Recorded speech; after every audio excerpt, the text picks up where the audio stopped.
Hello, everybody. Welcome to the Buckeye Weekly Podcast. I'm Tony Gerdeman here, as always, with Tom. Tom, how's it going? Tony, we did not get a chance to do a Michigan Monday show this week due to no fault of our own. Michigan did not play, so there's really not a lot to talk about there. However, Penn State and Oregon did play, so we get to do an Oregon Wednesday, maybe? I don't know. What are we thinking here? We're not going to brand it because it's a one-off. So this is just, I'm not saying it's trash. It's not. I'm not saying this is a throwaway episode. I'm saying we're just not going to brand it. It's just a Buckeye Weekly where we look at Oregon and also by proxy Penn State and share some thoughts on both of these teams. Actually, we're looking at both teams, Tom. We're not just looking at Oregon. Ohio State plays Penn State later in the year, in about a month or so. And so I think I know there's some valid reasons for us to look at these two teams. And Tom, I'm not sure when Ohio State plays Oregon, but a kind of sneaking suspicion it could be the first Saturday in December, the way things are going right now. Yeah, they could very well play Penn State the first Saturday in November and Oregon the first Saturday in December. And, it's always possible. Could face one of them on the first day of January as well. So could start a whole bunch of months with these teams. But this is a great opportunity for us to see Penn State in a big game. How did it go? Big James, how did it go? I'm sure it was great. No, Tom, it was not great. They lost 30-24 to Oregon in double overtime. The game was tied 3-3 at the half. We're going to talk a lot about this game, but Tom, can we get just right to the point when Oregon scores in the fourth quarter, early in the fourth quarter? Jordan Davison, for Ohio State fans, recruiting fans, that name might sound familiar. He scores a touchdown to make it 17-3. And on the broadcast, you could hear chants of "Let's go Ducks" and "Fire Franklin." And it was not a big group of Oregon fans in there. I think the group chanting "Fire Franklin" was probably larger than the group chanting "Go Ducks." But at that point, 17-3, Penn State was done. So give them a lot of credit for coming right back and marching right down the field, because that game was over. Oh, 100% that game was over. It was 17-3, and it was basically, well, unless Penn State can pull a rabbit out of a hat here and get a quick touchdown to get back in the game and then get a quick stop, there's no chance. And, they had done nothing on offense, really, for most of the game. And then they went right down the field and scored. And you kind of have the reaction of like, oh, good for them. And also, where has this been the whole game? Why have you been, if you can do this, why haven't you been doing this? And, I looked at that, and then I went back to, Tony, the first note I have, Penn State punting on 4th and 9 at the plus 36 yard line. My dude, if you do not want to lose football games, do not coach like a loser. Punting on 4th and 9 at the plus 36 is loser behavior. And you netted out 16 yards of field position. Well done. Incredible. Bravo. Profiles encourage, gold leaf cover. What are you doing? Like, did you just get out of a time machine from 1974? Like, modern analytics say that's that's not even a decision. Like, you gain virtually nothing out of it, and you give up a possession we've been talking over and over again about the fact that this is a limited possessions kind of era in college football, and you have to make the most of your opportunities. And you're not, if it's 4th and whatever on your own 36, sure, I understand. But Dan Lanning is over on the other sideline playing to win and going for it a bunch. And, we can talk in a minute about all the ancillary benefits that come with that. But, I mean, like, Kirk Ferentz is watching his TV and calling you a coward. Like, what are you doing? And I wonder how much of that has to do with James Franklin not believing that they can get 9 yards in one play, because That is not easy for them to do with their passing game the way it is. We saw later in the game needing a big chunk, and they got it on a Drew Allar draw play. And so to me, there's a lot of there's I don't know if it's a lack of confidence in Drew Allar, and I would say for good reason, or for reasonable reason. But yeah, at that point, you see most coaches like the third choice is to punt. Either you're going to try a long field goal, you're going to go for it. Most likely, most people playing to win obviously are going to go for it at that point, especially that early in the first drive of the third quarter. But at that point, you're like, well, we don't want to screw this up. And it's like, well, I mean, you still got time in case something screws up. It's like, yeah, but we only scored 3 points in the first half. So we may only score 3 points in the second half, and we can't give Oregon an opportunity. Instead, you punted, you pinned Oregon at the 20, and then they went 80 yards for a touchdown. How'd that go? Right. Yeah, and the first half, Oregon's drives, started on the 25, 32, 25, 25. Like you're punting at a spot where it's like it's one first down from where they've been starting all of their other drives. This is not, well, they've really got to methodically work their way. You're giving up. And the third down call there looked like it was probably like a scramble, kind of like a draw maybe for Allar or something like that, to try and set up a fourth and more manageable. And he got tackled for no gain. It wasn't like it turned it into 4th and 23. It was 4th and 9. And if 4th and 9 is not a manageable down and distance for you, like, go play intramurals, brother. That's just, you're supposed to be a national championship caliber team. And that's just a non-competitive,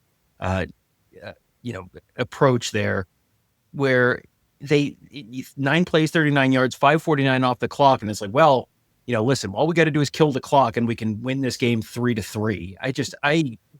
I was pretty apoplectic when I watched that one. I had somehow not heard about that because we were still covering the wrap up of the Ohio State game at that point, and I had turned on the game on the radio later and had listened to it, but I had missed that, and I watched it. It was like my jaw just dropped. Like, why? He is good for like one or two just absolutely bewildering game management decisions in every single game like this, and that was definitely the one here.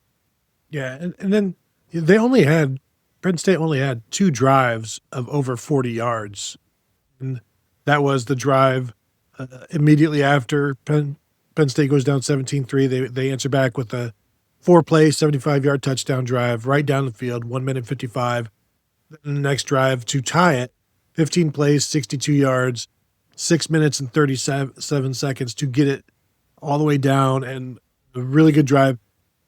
Which takes me kind of to my next point, because that drive did not really utilize Drew Allar's arm. And maybe that's why things went so well. I don't know.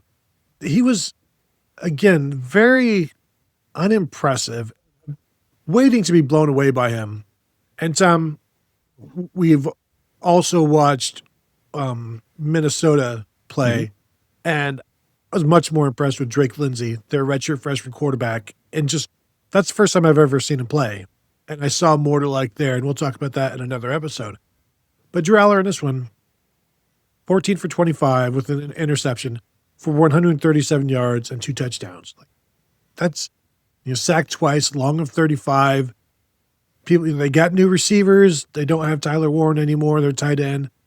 There's just nothing that excites you about him. Even when you see him play, like, he does not look excited most of the time.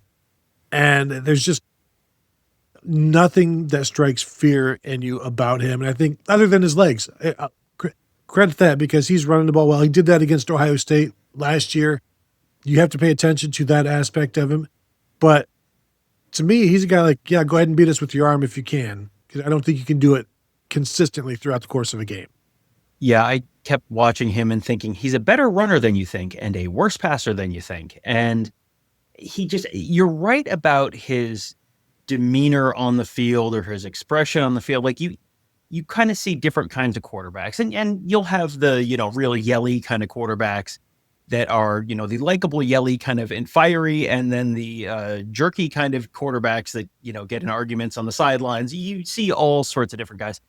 he reminds me a little of Kyle McCord, just in terms of his demeanor, where Kyle McCord, Kyle McCord ended up having a very good career in college. And, this is not to say anything negative about Kyle McCord. It's just, he was not like the, fiery leader or the, cool, confident guy. He was just kind of like, I don't know, maybe a little more quiet. And, he would you would see the locker room videos where he would be yelling, and it never looked quite right. It never looked like he, kind of looked like he was, starring as Kyle McCord starring as Ohio State's starting quarterback. And it never looked quite right. Drew Allar, this is just, looking at his expression, but he constantly looks scared or worried, or just, it's not like an inspiring, I feel like I'm like an old school baseball scout. Like, he's got the good face, like, which is just so stupid. And here I am saying it out loud, but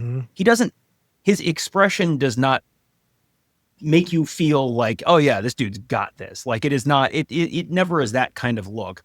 And he, they had the drive. He made a heck of a throw on that first touchdown for them. It's like, if you can do that, why aren't you doing that more? I mean, they brought in a whole new group of receivers, and then you look at the receiver totals in the game, and it's like, yeah, the leading receiver is 4 catches for 48 yards.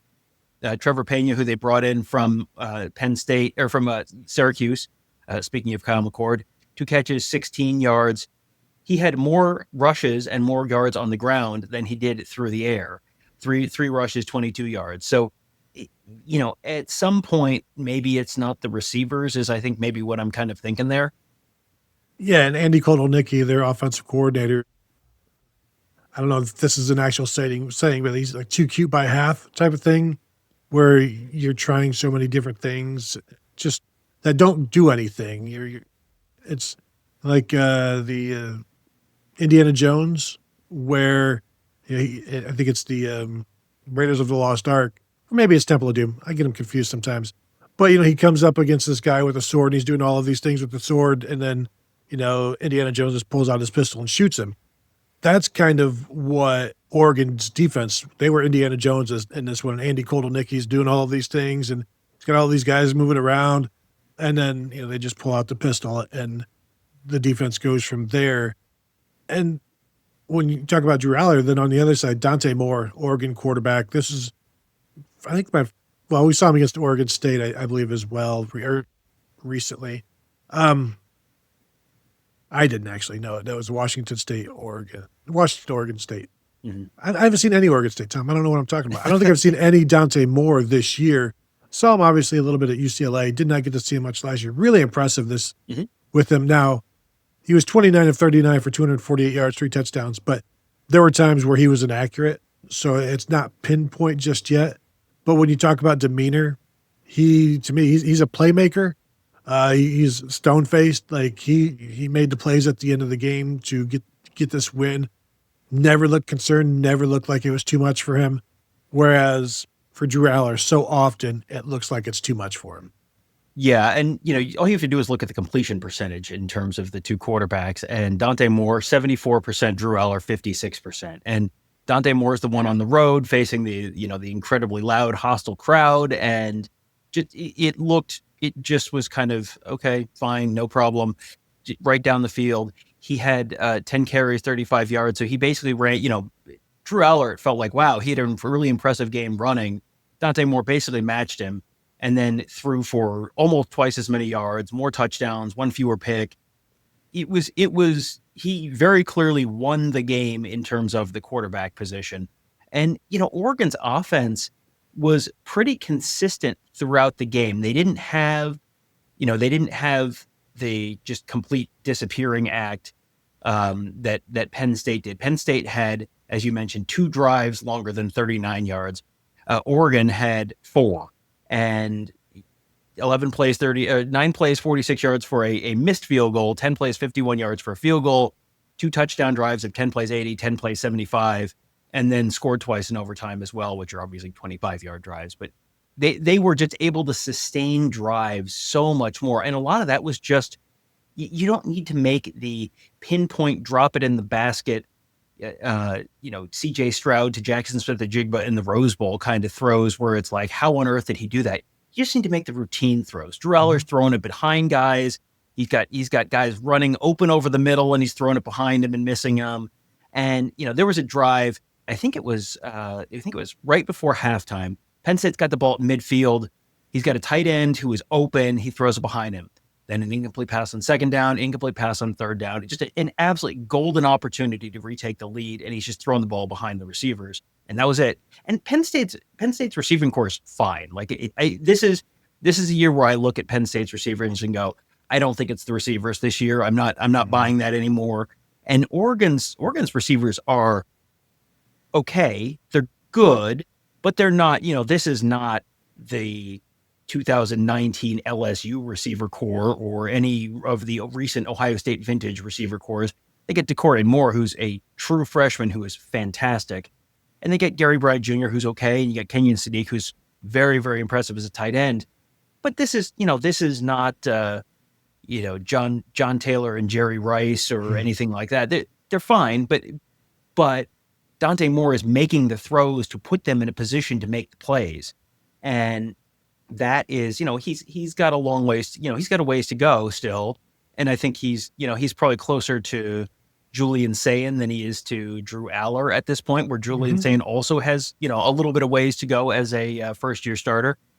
But you can certainly see, like, oh yeah, this is what they see in him, and this is why this is going to work. And you put him across from Allar, where he's throwing 56% completions when you're not throwing it downfield, you're not throwing into super tight windows downfield. It's just you're missing your throws. That was a pretty stark contrast to me. And this is a very typical Drew Allar game, going back to last year as well. But with Dante Moore, I think there's something to be said for him sitting out last year. Not sitting out, but transferring and being the backup to Dylan Gabriel, learning, preparing. He looks prepared now. You mentioned DeCorian Moore. There's a lot of Garrett Wilson in DeCorian Moore, I think, as he gets older. And he's already their number one receiver. And then Kenyon Sadiq, to me, since we saw him last year, maybe even before then, he's always been a problem in terms of he's just a matchup problem. And when Oregon wants to make that a point, make it an emphasis, and take advantage of it, they can. When they don't, sometimes you lose sight of him. Gets maybe a little bit invisible, but then if you stop paying attention to him, he's not your typical tight end. He can make plays after the catch and good lead blocker and all those. He's a different kind of tight end, and he's a weapon for them. And just a lot more to like offensively about Oregon than Penn State. Even the running game. De'Aaron Hill, the Oregon running back, looks extremely fast. He only had a long of 24, but he was 10 carries, 82 yards. I mentioned Jordan Davis, and they had a nice stat on there where he's like 10 for 10 on the season and picking up short yardage gains of 2 yards or less, not been stuffed yet. But I was impressed with the way Oregon handled the Penn State running game as well, and maybe that's because of lack of respect for the passing game, and you can focus more on that running game because Katron Allen, 54 yards rushing on 12 carries, Nicholas Singleton, 21 yards on 11 carries. They were held completely in check. Yeah, Penn State felt like their game plan was we're going to run the ball and we're going to really establish it and we're going to be able to push them around, and they absolutely could not. It was, Penn State, those are two senior running backs. That's essentially Penn State's version of Travion Henderson and Quinshon Judkins. And those are two guys who very well might end up number one and number two in Penn State history in rushing yards. And they've been a duo together for 4 years now.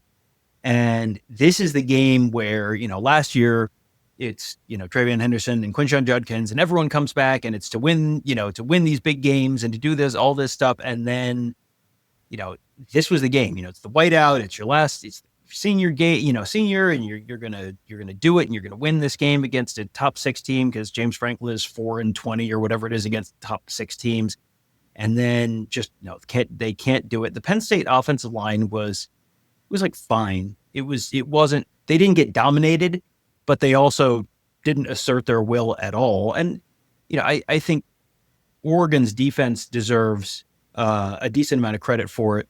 Bryce Betcher was very, very good at linebacker for Oregon, but a guy that, who has sort of been a little bit of a punchline in college football for a long time, Bear Alexander, he was the guy who he was going to, oh boy, you're not going to believe what he's going to do in the SEC. And, all right, you're not going to believe what he's going to do at USC. And, normally the guy who ends up at his third school that's a story that ends with him just kind of like, just sort of like disappearing into the corn, like at the end of Field of Dreams, where it's just kind of like, where did he go?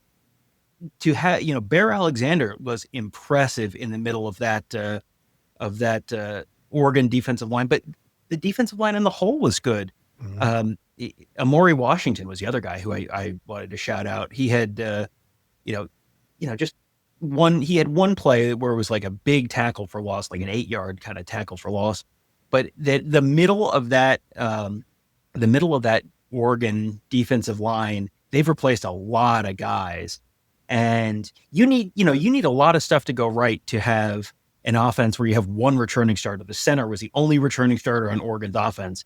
And it feels like they have kind of like just sort of, the old, we don't rebuild, we reload. That's when you're losing 10 starters, that is not an easy thing to do. Ohio State is functionally doing that on defense as well, where I think they've got 3 returning starters for last year. And you're looking at it and you're like, I don't know that they've lost a step. I kind of feel that way about Oregon's offense and really Oregon's defense. They lost, you lose Derek Carman and it's like, well, I mean, certainly they're not going to be able to make up for that. And then you look and it's like, no, looks kind of like last year. My one note on Bear Alexander here is Bear Alexander with an actual play. He played well. You saw him, you noticed him more than just, complaining on the sideline or something. That was good to see. And then, of course, you see Mateo Uiagalelei and Tatum Tuioti, who the defensive ends, the edge rushers that we saw last year and talked about in the lead up to the Rose Bowl. Those guys were both making plays as well. Dylan Thieneman, former Purdue safety, gets the game-sealing interception in the second overtime. And just real quick to go back to Drew Allar. We talked about how he completed 56% of his passes in this one. That's the third time this season in 4 games where he's been under 60%. Started the season with 22 of 26 against Nevada. In the 3 games since, 57.6% against FIU, 55.2% against Villanova, and then 56% against Oregon, which just coincides with the last 4 games last year for Penn State. He was under 60% in all of those. Now, those were all postseason games, so you expect him to be a little bit lower. But it's right in line with what he's doing against Villanova and FIU. So, again, I'm not to harp on him, and this is not like a Gary Nova situation years ago where I had to delete a bunch of tweets because I was just like, this feels mean. Like, I'm just talking stats here, just trying to keep it even. And then I'm just looking through and Dylan Thieneman did give up. He was the guy in the slot that I believe gave up the touchdown that made it 17-10 and late in the fourth quarter on the kind of a slot fade type of thing there. That's most of my notes here. I thought the Drew Allar running the ball reminded me of like JT Barrett in big games, but Drew Allar ran the ball against Ohio State last year. Credit to Dan Lanning for all of these 4th downs. But a lot of these 4th downs is because you're running the ball on 3rd and 7 and 3rd and 8 and 3rd and 9. Like you're playing with fire, Scarecrow. Well, I think that's one of these like ancillary benefits to being aggressive and knowing you're going to be aggressive on 4th down. Do you ever watch Canadian football? Like during the summer, have you ever watched CFL games?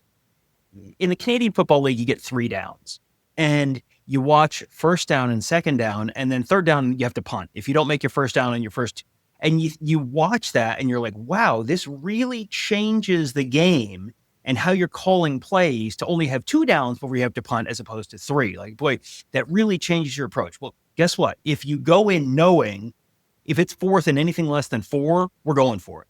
Guess what?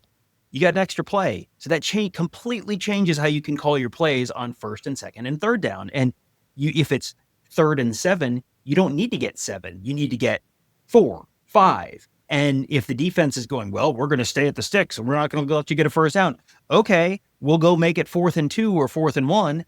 And then guess what? We're going to pick it up. Almost certainly, almost guarantee you're going to pick it up. I think Oregon was 5 for 7 on 4th down or something like that. Because it was all 4th and 1, 4th and 2, and you can pick up a yard or two. That's not particularly difficult. That completely changes the calculus on offense and on defense. And it really, opens up all sorts of different possibilities for you, as a play caller. And, to be a play caller and just know, the coach is going to say, go for it. And he probably is in a lot of cases saying 4th and less than 2, we're going for it. So you can just factor that into your 1st and 2nd and 3rd down play calls. That completely changes things.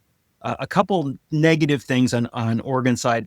I was not super impressed with Isaiah World, who was a left tackle for Oregon. He, I think, was a Nevada transfer. And he was someone who, people were talking about as this like incredible best tackle in the portal. And he had a holding call and denied Dennis Sutton right before halftime. There was another one that the real long pass to Kenyon Sadiq in the 3rd quarter. There was a holding call that was not made where Dennis Sutton is like jumping up and down in the middle of the play because it was such an obvious holding call and it didn't get called. And then there was another one. Dante Moore had a scramble on the last play of the 3rd quarter, kind of near midfield. The drive when it was 10-3. And, this is the 2nd touchdown drive. And there was another one where it was like a screamingly obvious holding call that didn't get called on him.